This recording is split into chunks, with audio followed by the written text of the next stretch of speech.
Olá, seja bem-vinda, seja bem-vindo ao Educação e Tecnologias, um programa do PP Gente, o programa de pós-graduação em Educação e Novas Tecnologias da Uninter. E como você já sabe, a essas alturas do campeonato, toda semana eu trago alguém aqui bacana, divertido, engraçado ou qualquer coisa parecida com isso para falar sobre educação, sobre tecnologia, sobre educação e tecnologia ou qualquer coisa assim. E hoje estamos aqui com o professor Ronald. E aí, prof. Ronald, tudo bem com o senhor? Tudo bem, professor Rodrigo. É um prazer estar aqui. Vamos nos divertir um pouquinho. Você tem que mandar... mais pertinho?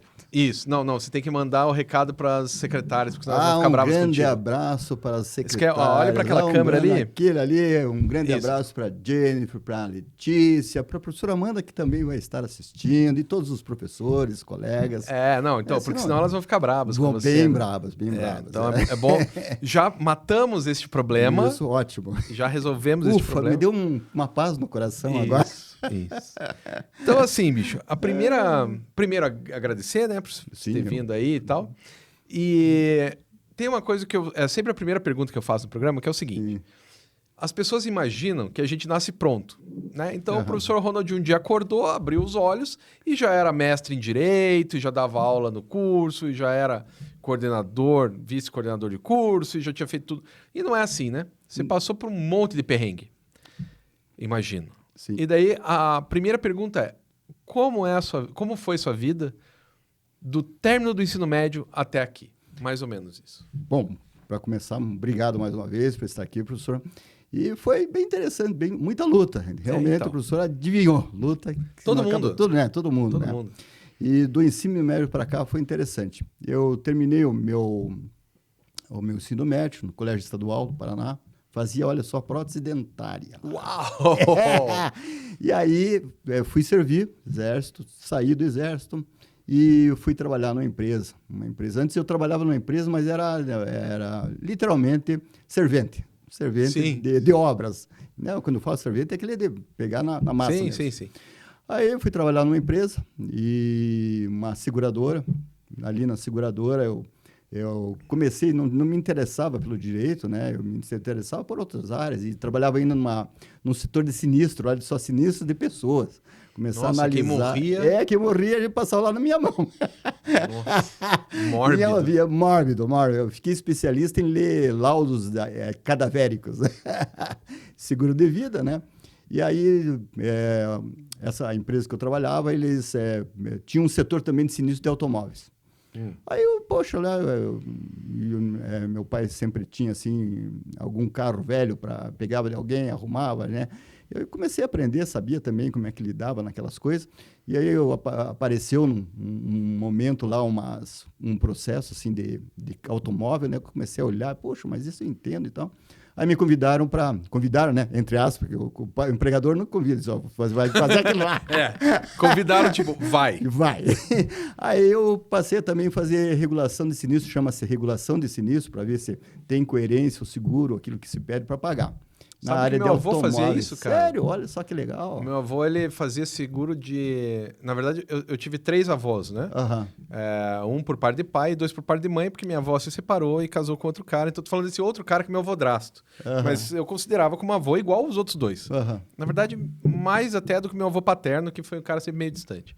Mas ele ia, e às vezes eu era criança, eu ia com ele. Olha só que bacana. Quando eu tava de férias, eu ia com ele. Então, o carro batido...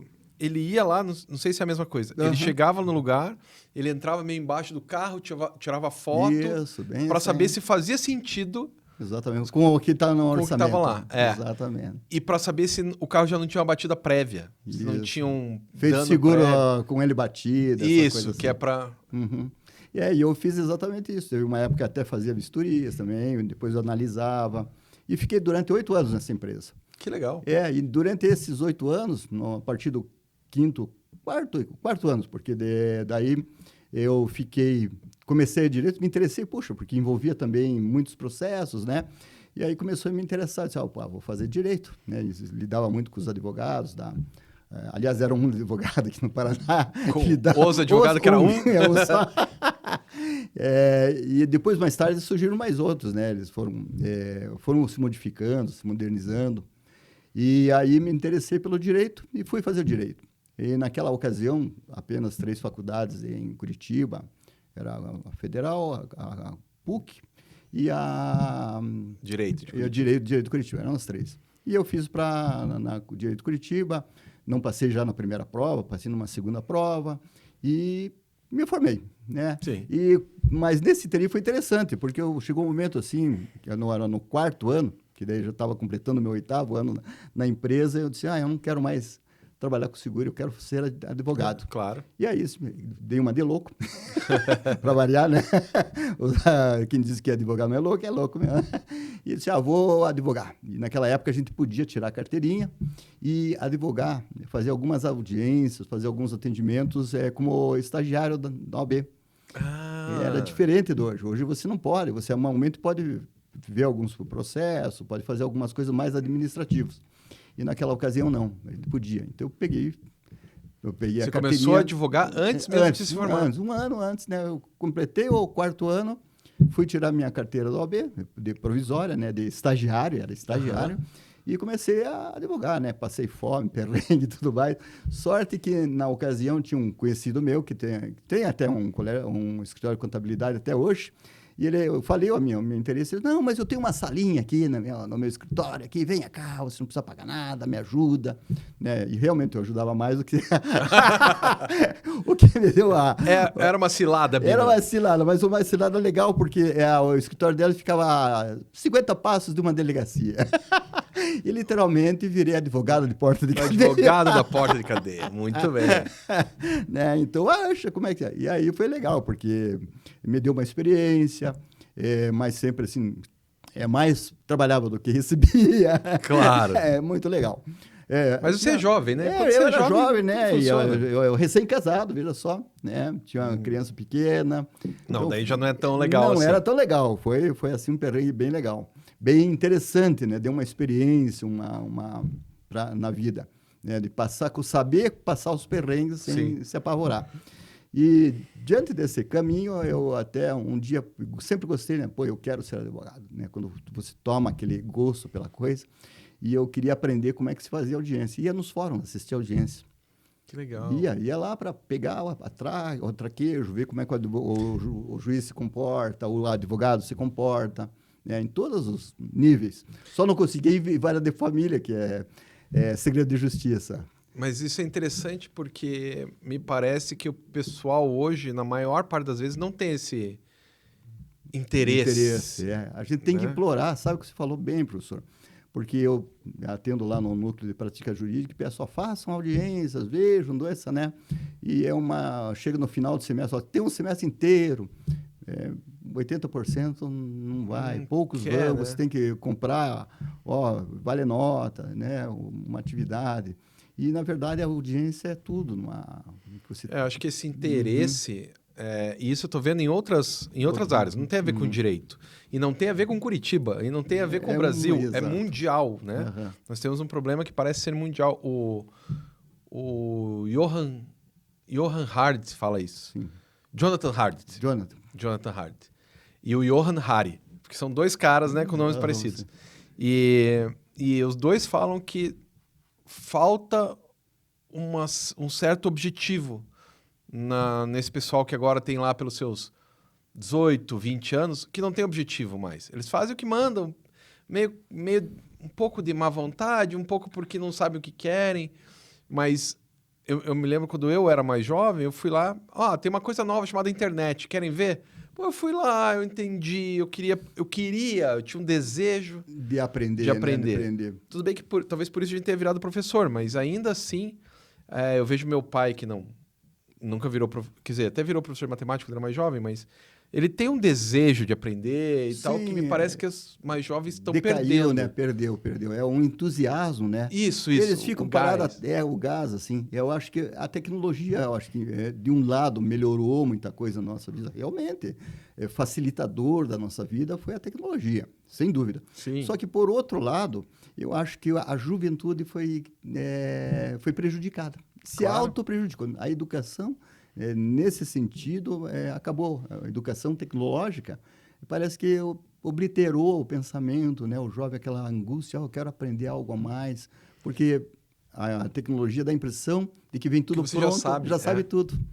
E não, né? Você tem que sempre continuar aprendendo para entender como é que funciona aquilo. Que é o esquema que o George Siemens fala, né? Sim. Que o conhecimento está nas pessoas, mas também nas máquinas. Nas máquinas, é. E daí o moleque ou a menina acha que apenas a máquina é suficiente, né? Então fica confiando o tempo inteiro que não preciso saber, tá na máquina, né? Aí perde o conteúdo, né? E perde a perde. noção de como é que surgiu aquilo. Que é essa pergunta que o professor fez no começo. Mas como é que surgiu o professor? Claro, né? claro. E aí foi aquela construção, né? Toda a batalha, dia a dia. Né? Daí continuando. Então continuando. Você ia lá para os fóruns. Ia para os fóruns. E aí eu passando um perrengue, assim, né? Uma necessidade, né? Aliás, eu abri o escritório e formou uma fila incrível já nos primeiros... Não, no primeiro mês formou uma fila incrível. Na época tinha bastante cobrador, foi aquela fila de cobradores. Ó, você está devendo, viu? Mas isso eu consegui virar. Virei o jogo. Sofri um pouco, mas virei o jogo.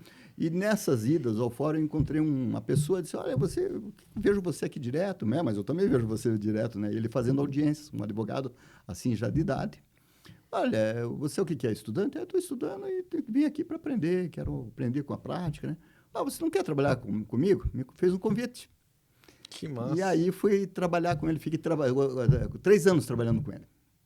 E foi interessante nesses 3 anos que eu comecei a trabalhar com ele em agosto. Nunca esqueço, assim, essa época, assim, mais o final... Frio. No dia até estava quente, os dias que eu estava... encontrei lá na audiência. E aí ele... uma passagem assim que a gente tem que relembrar, né? Trabalhei, não tinha computador naquela época. Claro. O computador só veio em 93, meu primeiro computador. Eu me formei em 86, isso era... Antes de 86, era 85. Final de 85, em agosto de 85, fui trabalhar com ele. E tudo datilografado. Lá ele via que eu tinha uma habilidade com a máquina da datilografia, porque fiz curso de datilografia, claro. Né? QWERT. Isso, exatamente. A SDFG. Isso. E você vê...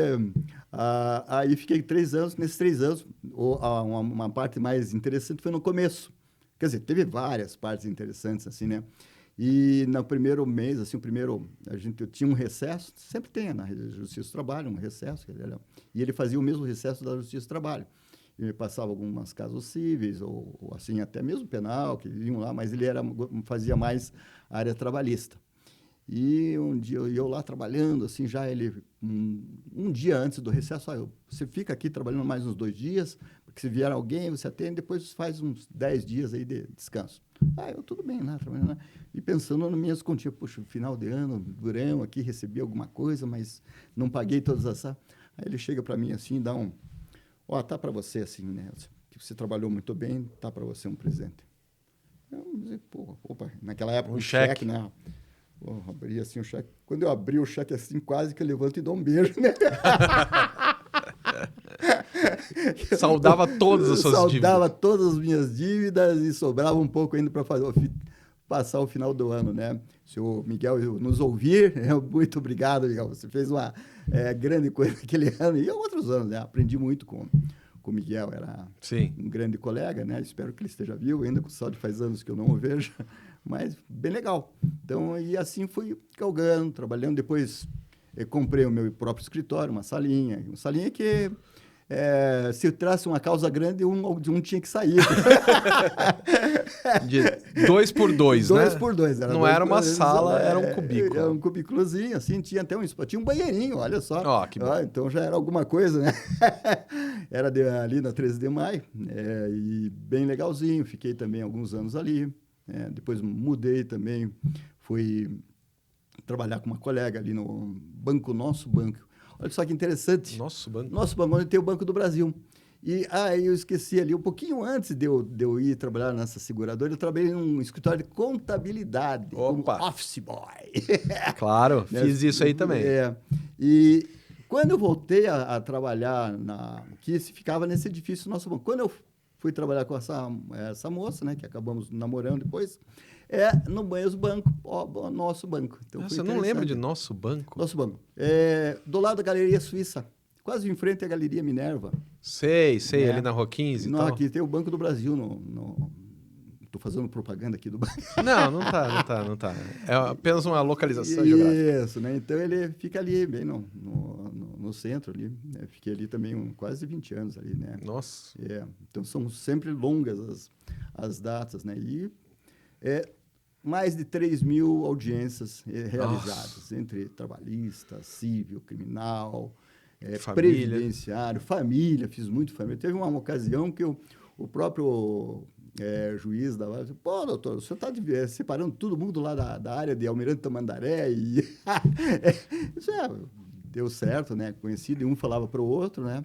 E fazia um serviço, porque a advocacia é interessante, Rodrigo. Não só a advocacia, né? Toda a profissão. Uhum. Você caprichou, o outro te indica, né? Claro. E às vezes é isso que a gente pede para os nossos alunos, você professor, nós somos professores, né? Olha, capriche no trabalho, porque o trabalho é o teu espelho do que você fez e dá um espelho para o futuro. E às vezes é difícil eles entenderem isso. Sabe que uma coisa que eu sempre falei para meus alunos, não importa o curso.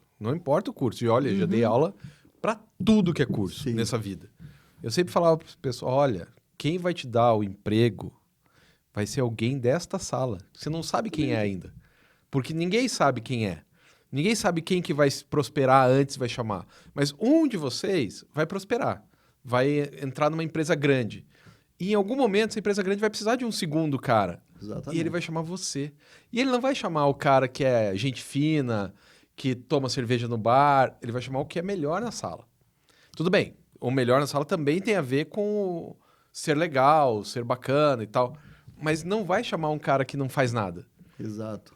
Exatamente Porque isso. o dele tá na reta. Ele viu que o colega lá gostava de cachaça, mas não estudava, não se preparou. Daí não vai. Exatamente isso.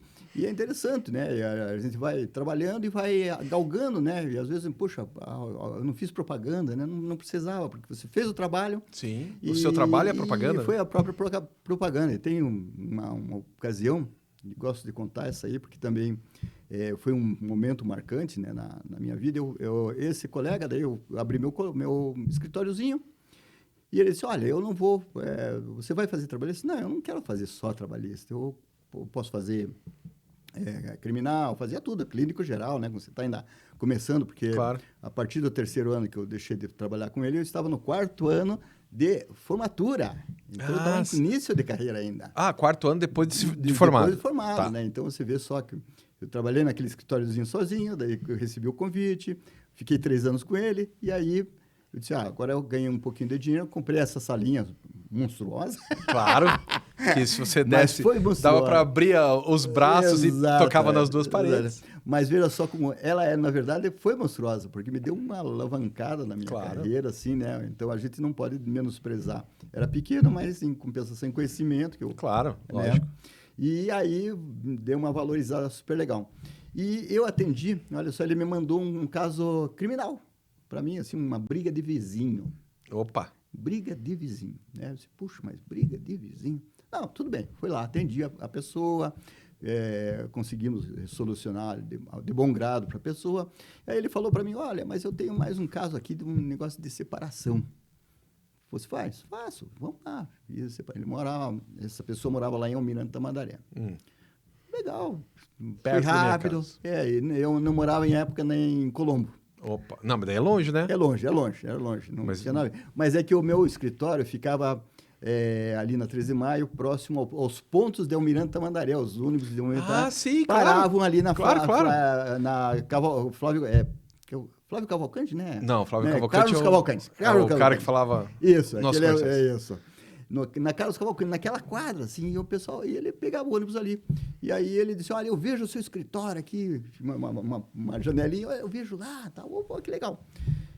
Aí, fiz a separação dele, consegui fazer numa boa também, contento, assim, não cobrava caro, você preferia sempre cobrar um pouquinho mais barato, mas ter o crédito. Cara, e aquilo me alavancou. Né? E começou a vir, assim, tá. E um dia, de repente... veio um senhor assim, o cara parecia assim um dono um gerentão de alguma grande empresa, assim, né? Tipo, caramba, o que o cara quer, né? Aí ele disse, olha, eu tenho uma uma demanda aqui, um problema, eu gostaria que você visse o meu funcionário, o cara era funcionário, me disse que você é um bom advogado, quero que você analise para mim. Aí ele trouxe os papéis, eu trabalhei, olha só, eu trabalhei numa empresa aqui no país e fui mandado para o exterior. Uhum. Olha só. E lá eu ganhei umas verbas assim, assado, tal. Eu disse, poxa, peraí, mas eu já vi esse caso assim. E aí ele me trouxe os documentos. Não, traga aí. Ele trouxe uma caixa de documentos. Assim. Nossa. E aí eu vi o contrato dele. Caramba, eu só tinha um final de semana para fazer, porque se passasse mais 2 dias na semana seguinte, ia prescrever toda a ação do cara. E ele não sabia? E o cara não sabia? Não, ele até sabia, mas ele não estava interessado. Assim, de repente, ele disse, dá uma olhadinha, vê se o que você aproveita disso aqui. E fiz. Aquela ação levou, assim, mais ou menos uns 15 anos para sair. Nossa. Foi uma luta, assim, sabe? Mas ele sempre me indicava, outros indicavam, e eu fui, né? Mas a ação, quando saiu, foi uma beleza de uma ação, assim, porque eu consegui comprar um imóvel à vista, para você ter uma ideia, com os honorários. E ajeitou a vida dele também. Então, então, tudo isso aí, foi uma 500 construção. 500 mil, se fosse hoje. Mais ou menos isso. Então, foi uma construção também, né? Vale lembrar, não vangloriando pela compra, né? Mas pela construção. Né? A construção da imagem, do bom profissional, de você sempre estar ali, nunca chegar atrasado, né? O pessoal, poxa, olha, eu vou chegar atrasado hoje. Não tem. Quando você está trabalhando sozinho, você tem que chegar antes de todo mundo. Claro. Né? Você chega na hora, né? Eu vejo hoje, o jovem também não respeita o horário, professor Rodrigo.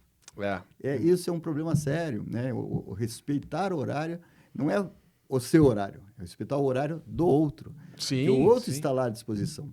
E nós, advogados, nós viramos escravos do horário. Claro. Bom, o professor também, né? Né? Nós todos, né? Então, e nós mais do que porque o horário da audiência. Se você atrasar 1 minuto, já era. O seu cliente perde, você perde. Tem um pouco pior do que... Tem pior, porque tem uma legislação própria para isso, né? Eu chamo lá de penalidade, né? Revelia, confissão, né? Que pode dar penalidades para... Mas daí a pessoa perde, pronto? Ou vai pagar, às vezes, né? Pode deixar perder, dependendo de que ângulo que você está no processo. Pode dar uma confissão, aquilo que condena efetivamente, ou a parte diz, não, aquilo que eu aleguei, o outro faltou, confissão, vai ter que pagar mesmo. E aí? Putz, mas porque você atrasou... 5 minutos provavelmente não, né? Mas você atrasou 1 hora. Não, às vezes 5 minutos, literalmente. Eu conheci um caso de uma mulher... Na verdade, não. Era um homem. Essa mulher me contou esse caso, lembrando agora. O cara deixou prescrever... Ele falou, não, amanhã eu faço. E ele perdeu a concessão de um cartório. Olha só. A concessão de um cartório era a vida do cara. Ele jogou para fora. Jogou fora. Assim, era como se ele tivesse, sei lá, pedido demissão com justa causa. Sem justa causa. Não, sim, com justa causa. Porque ele não levou nada. Ele perdeu tudo. Abandonou. E aí, né, existe até um provérbio, né, no direito, que assim, o direito não socorre quem dorme. Olha! É exatamente isso que funciona, né? Isso acontece, a gente tem que explicar às vezes para os alunos, olha, perdi um prazo para postar, não, nós hoje são tudo que tem hoje, né? Todo tempo perdi um prazo. Pois é, o direito não socorre quem dorme. E a mesma coisa, não socorre também o aluno que dorme, né? E deixar para o último minuto não é possível nessa profissão. Não é uma boa ideia. Não é uma boa ideia, porque é por minuto, temos prazos por minutos, temos prazos por horas, por dia, por mês, por ano. E isso faz uma diferença grande na hora que você está... E o aluno não entende isso. Não entende, não. É muito difícil para entender. Eu acho que isso vem Eu estava discutindo esses dias com a Tati, com a professora Tatiana e tal, que esse é um problema, porque o aluno ele vem do ensino básico, sempre passando com 10, aí ele vai para o ensino médio, sempre passando com 10, não consegue falar nada, não consegue escrever, mas ele está passando com 10. Isso. Chega na faculdade e sempre, não, mais um pouquinho. Aí chega na faculdade e ele não pode atrasar um dia. O cara nem essa chave não liga. Não liga. Difícil nem ligar. É culpa do aluno, se você pensar. É culpa de todo um sistema. Eu tenho um sobrinho, agora já faz muitos anos isso, mas ele tinha acho que 10 anos, ele está com 16, então já faz 16 anos. Faz 6 anos. Eu me lembro que ele não tinha feito o trabalho de educação... Ele me contou, um menino de 10 anos me contando. Não, eu não fiz o trabalho de educação física, ele tinha quebrado o braço. Nossa. tinha quebrado a perna, ele podia escrever sim. Aham. Ele não podia fazer o trabalho de educação física. Daí ele não fez o trabalho de educação física. Daí a mãe dele foi... Aí a professora deu mais uma chance. Ele não fez. Aí a professora deu a terceira chance. Ele não fez. Aí a mãe dele ligou para a mãe dele, olha, ele tem que fazer. Quarta chance. Na quinta chance, a professora falou, olha, diz pra ele escrever qualquer parágrafo que tá bom. Aí, Isso é um colégio de elite aqui em Curitiba. Então- 5 chances. e ainda na quinta chance não faz uma coisa E ainda que na quinta preste, chance faz qualquer coisa. Né? É difícil. isso. Essa pessoa, e isso num colégio de elite, não tô falando num colégio ruim, um dos melhores colégios de Curitiba. Essa pessoa vai passando, ele tinha 10, daqui a pouco tem 11. Quando ele chegar na faculdade, Para quê? Eu levo na barriga, né? É. Empurro como dá. E esse conceito de empurro com a barriga, levo como dá, passou para os profissionais também. A gente vê Claro. muito isso, e é triste, né? E aí, pior ainda com essa questão da tecnologia, da pandemia, sabe? a pandemia também. Olha, isso deixou a gente muito apavorado. Nós, como professor, eu acredito que o professor deve ter notado isso, né? Os alunos, eles se escondem atrás da tecnologia para não fazer. É muito comum dizer, olha, caiu a internet, caiu não sei o quê, perdi o celular, perdi... Né? Então, eles se escondem da tecnologia, através da tecnologia, para não fazer. Já não faziam com a tecnologia, ainda se escondem para não querer fazer. Né? E o pior é que eu tô lendo coisas que isso não é no Brasil, né? É mundial, isso né? O mundo inteiro tá acontecendo isso. E veja, né, que interessante, professor, né?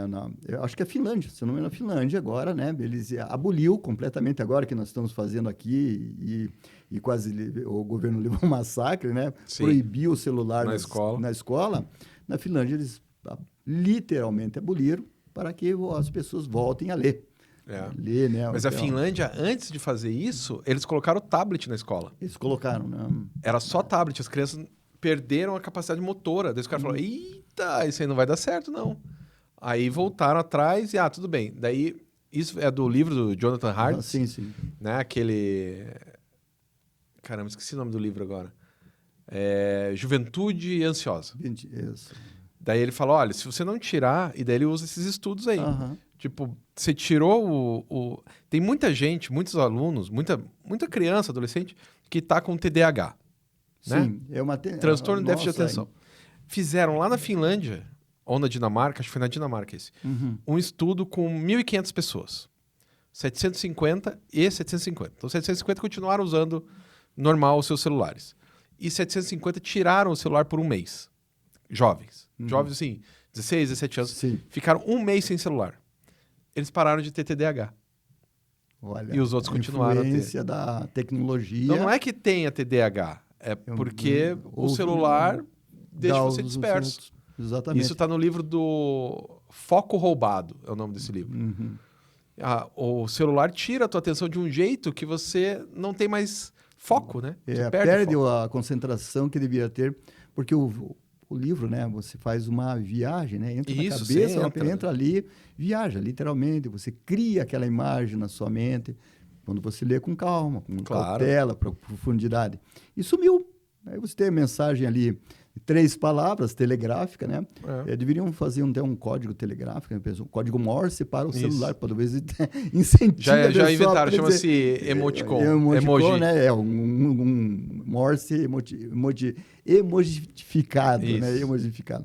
E acabou a linha de raciocínio. Pois é. Isso faz parte da linha de raciocínio, né? E é interessante, mas, poxa, ao mesmo tempo é bacana a tecnologia, mas ao mesmo tempo triste.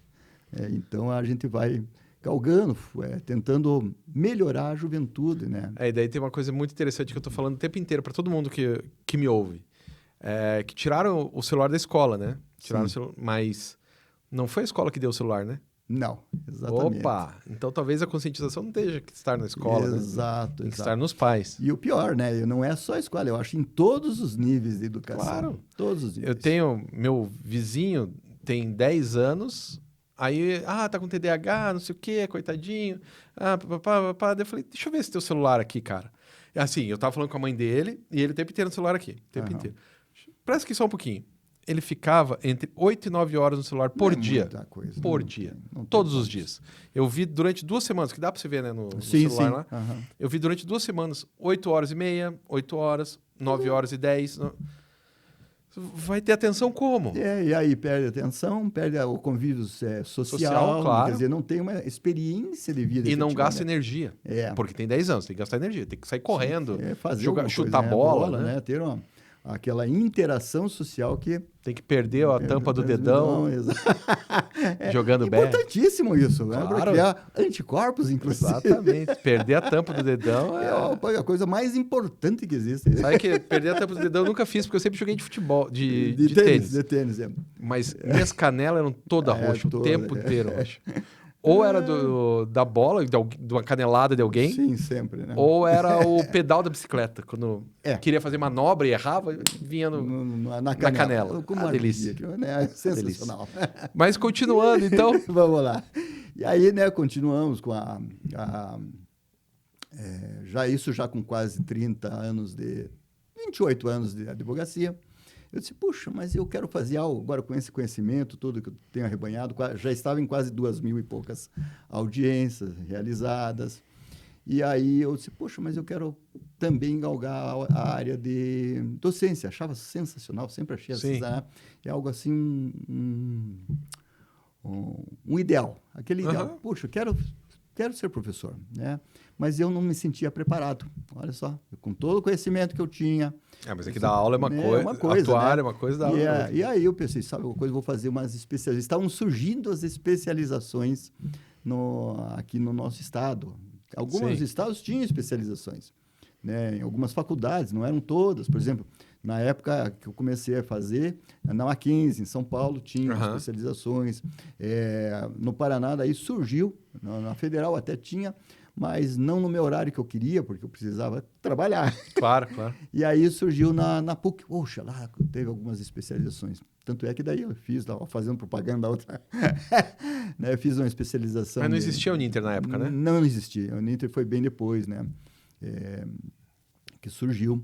E aí eu fiz uma especialização em Direito do Trabalho, fiz uma especialização na área de docência, né? Coisa assim grande, de um ano, né? Cada especializações, fiz cursos. Você fez didática, então? Fiz didática, fiz uma preparação toda. Falou com o Paulo Freire, falou com o Vygotsky. Tranquilo, todos eles, né? Com o Vygotsky ali, né? Aquela coisa toda, né? Só não levei a tesourinha para cortar os trabalhinhos, né? Claro, claro. Mas tínhamos muitas colegas de pedagogia fazendo curso junto. Mas alguém tem uma carteira, uma esferográfica, alguma tesourinha, cartolina, como é que é? EVA, sobre aqui, né? Porque era muito interessante, foi um curso em que era teórico, 2 horas teóricas e 2 aulas práticas. Ah, que bacana. E a gente tinha alguns minutos para preparar uma aula e na aula, e já em seguida, já fazia a apresentação. E daí, claro, quem da escola infantil usa EVA mesmo, né? Realmente. Porque para criança precisa mesmo, né? Nós tínhamos mais ou menos 40 alunos nessa sala, tínhamos engenheiros, eram uns 3 advogados, uns 4, 5 engenheiros, tínhamos uns 5 médicos e da área de pedagogia, bem eclético, né? Bem legal. Então, foi legal aquilo. Tínhamos até militares fazendo. Pois é, velho. E aí foi interessante, porque deu a gente mesclou e trouxe conhecimento de todos os lados, e isso é importante, né? A gente vai aprendendo das outras profissões também.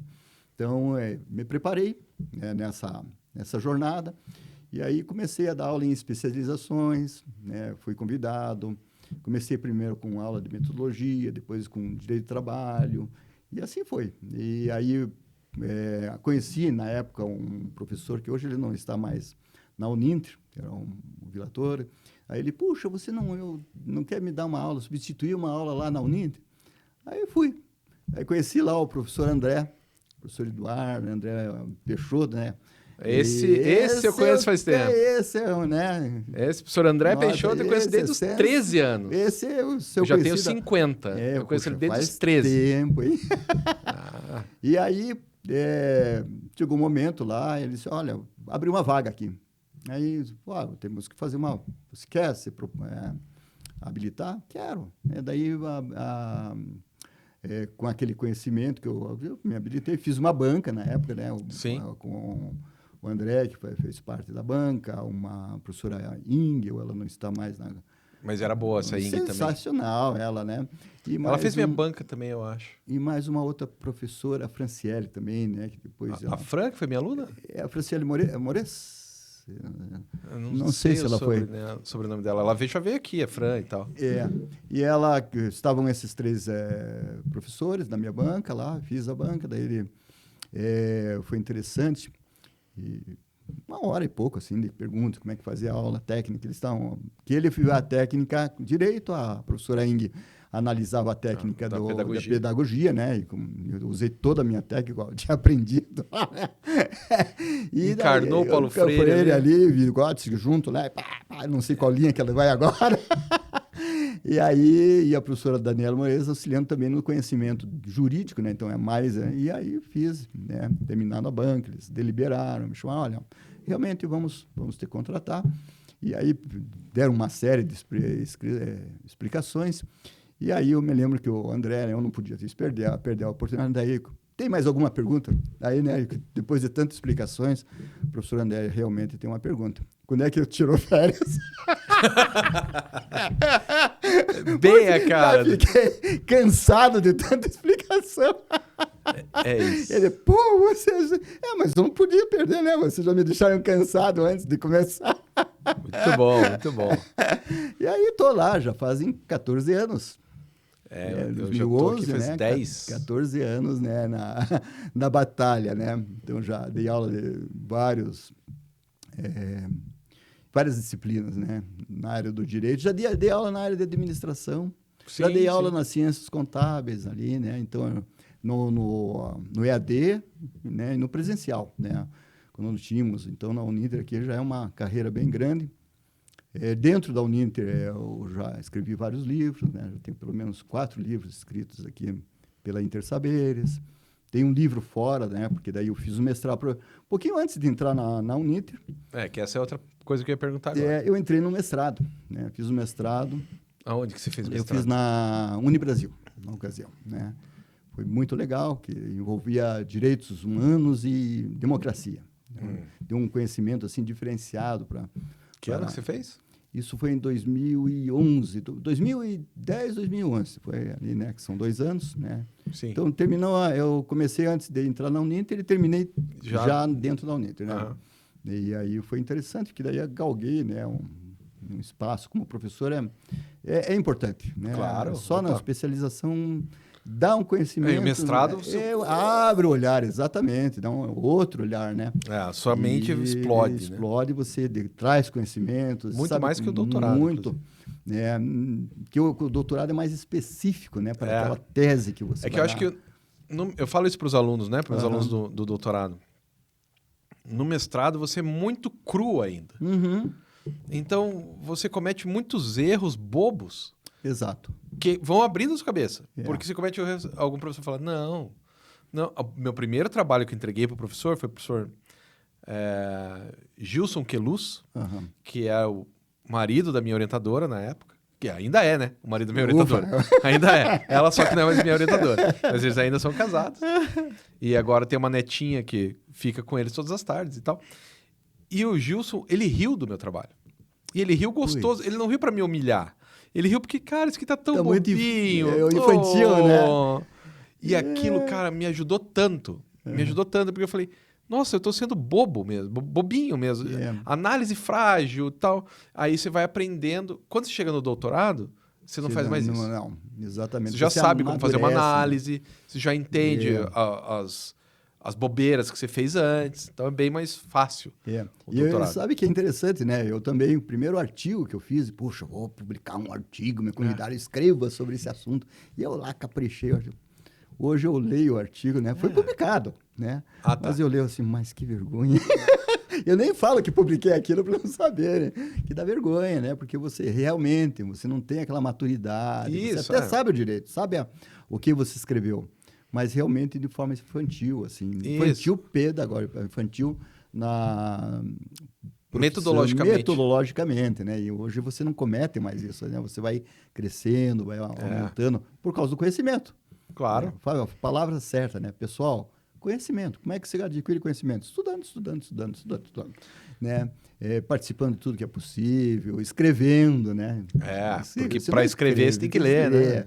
E aí voltamos ao ponto inicial, né? O pessoal com preguiça de ler. Não conhecer livro, né, professor? O professor tem uma experiência dramática aí, né? Tenho várias. Porque o interessante de...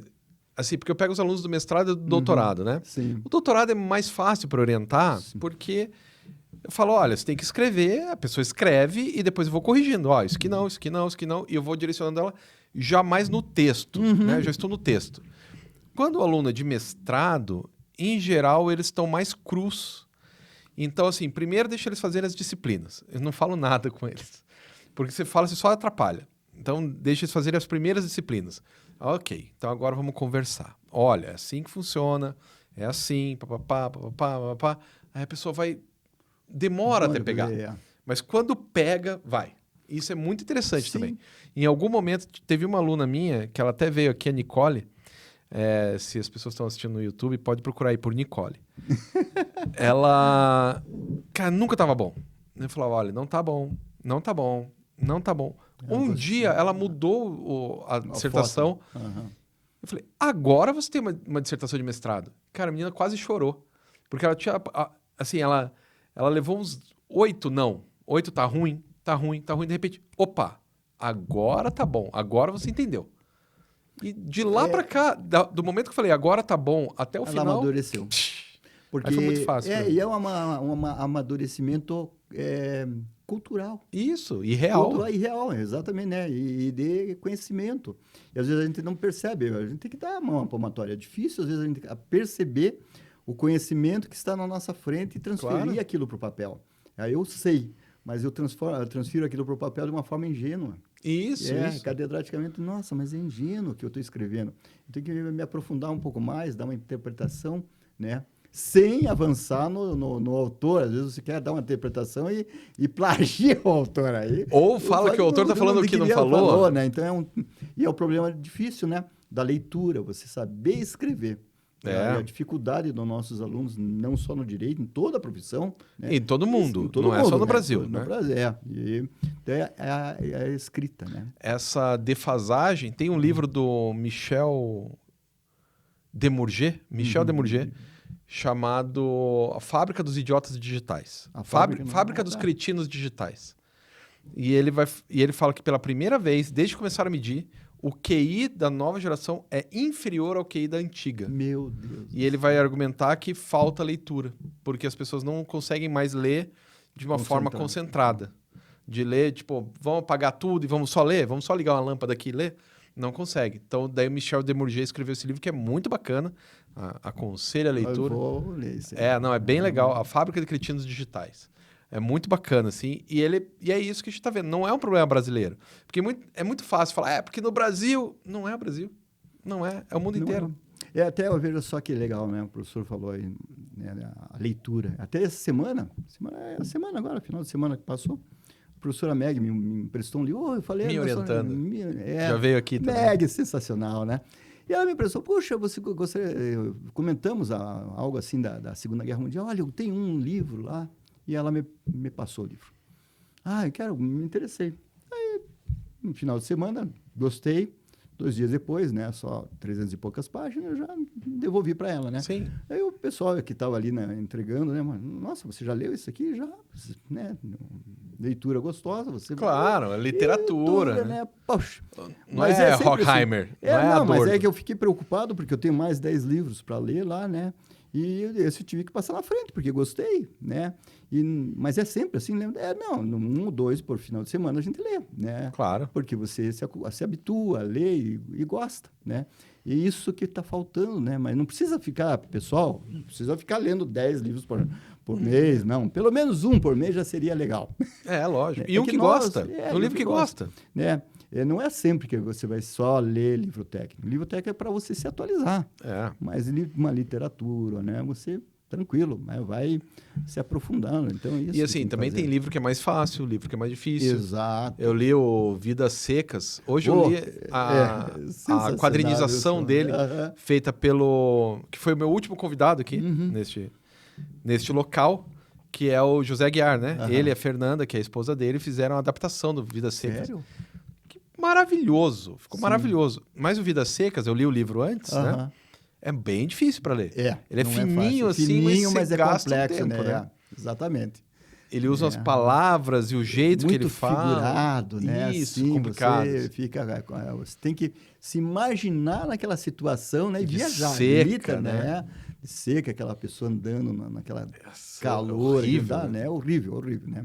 Se você se imaginar realmente, dá até uma depressão, né? Dá, que né? é realmente um sofrimento. Ele descreve o sofrimento Lembrando daquele que, retirento, né? que a Retirante. única coisa que a Sinha Vitória, que não é Sinhá, né? É Sinha Sim, Vitória. aham. A única coisa que a Sinha Vitória queria era uma cama. Porque ela dormia numa cama de pau que tinha uns toletes ali, uns... nó. O nó da madeira nas né? costas. Troço, Ela dormia na madeira direto. é, E assim, não era uma tábua que nem isso aqui, eram filetes de madeira. Filetes de madeira de árvore, né? De árvore rua pequena. Pequenos, gravetos, literalmente, né? Horrível. É. Então, daí esse livro é mais difícil para ler. Da nossa literatura, é um clássico. Clássico. Né? E se você não lê isso, vamos ler só por causa do Vestibular? Não. Agora nem no vestibular leia. Não. Nada a ver. Você tem que ler e interpretar a obra, né? É que nem Machado de Assis. Né? Você pode ler pelo Exato. vestibular, mas quando você pega ele para ler só porque você está com vontade, é muito legal. Dom Casmurro é maravilhoso. Ou Memórias Póstumas. Vai ser canalha. Eu não tem nenhum personagem mais canalha do que o Brás Cubas. É muito canalha. Né? É muito legal, assim. Adoro. E daí você tá lá na Uninter, então faz 14, quase 15 anos já. E aí eu completo, né, com esse ano, 39 anos de advocacia. Caramba! Então, um tempo, né? 14 anos, desses 39, 14 com advocacia. Eu parei a advocacia, na verdade, depois da pandemia. Então, eu sou advogado, inscrito, mas na não... OAB e tal. Na OAB, tenho processo ainda, mas já não estou, assim, atuando efetivamente como pegando novas causas, né? Estou tocando algumas em execução, uma fase bem adiantada, mas não estou, assim, só com a advocacia, né? Tá mas relaxando. É docente, relaxando, né? E hoje eu já sou aposentado, inclusive. Não que a docência seja muito relaxante, né? Não é. Mas é algo diferente. Bom, eu me divirto, né? Eu também me divirto muito, né? Tem horas que é estressante, mas... mas o que não é? O problema é preencher a chamada, o resto é tudo legal. Exatamente, você tem que fazer o que gosta. Se você não fizer o que gosta, esquece a vida, porque daí acabou.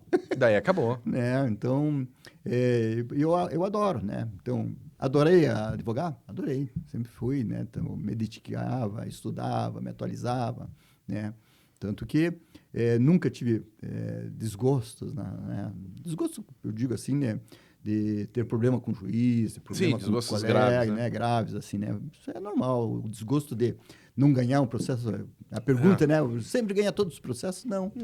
Né? Não existe. Né? Só no filme de Hollywood, né? No filme de Hollywood. Ele nunca perdeu. Isso, aqui é novela, né? Isso. E aí eu falo para os alunos e aí é mais uma dificuldade. Eles aceitarem o que você está falando. Que você pode perder. Que pode perder, que você nunca vai ganhar todas, né?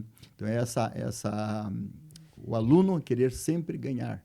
E às vezes a gente vê na fase de avaliação isso. Sim.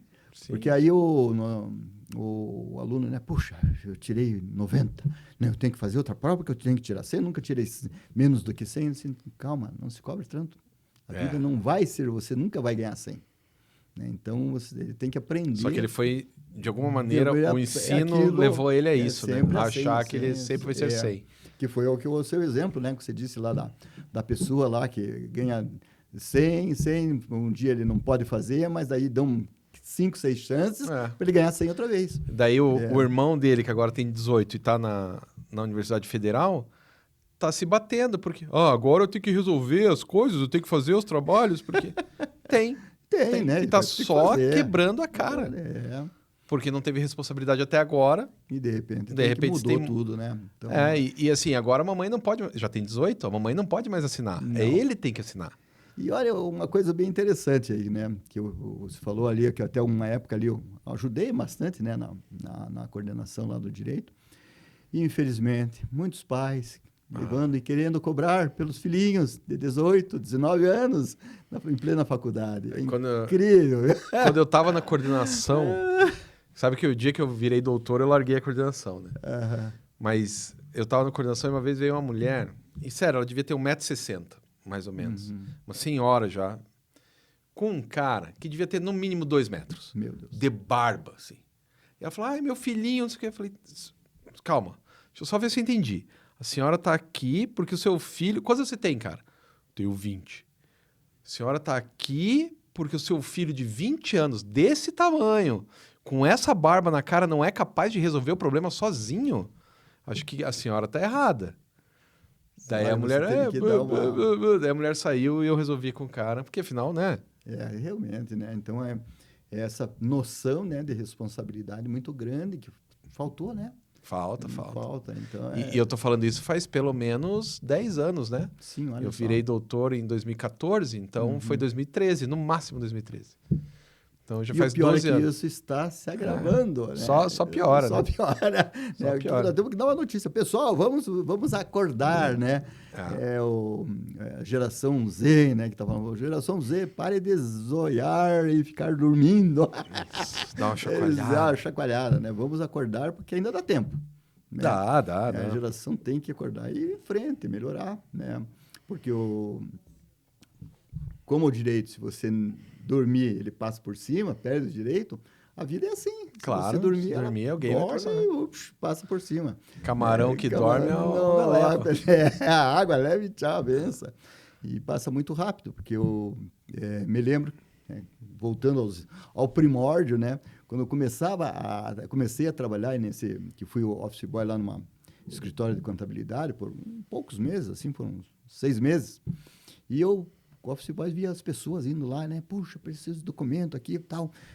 Aí ele pediu, Rono, leva lá na Previdência isso aqui para dar entrada da aposentadoria. Aposentadoria? O que é isso? Eu, gurizão, assim, tinha 15 para 16 anos. Antes disso, né? Porque você não me pediu para eu falar, né? Eu já fui lá, ensino médico, né? Mas antes do ensino médio eu trabalhei numa vidraçaria. Comecei com 12 anos.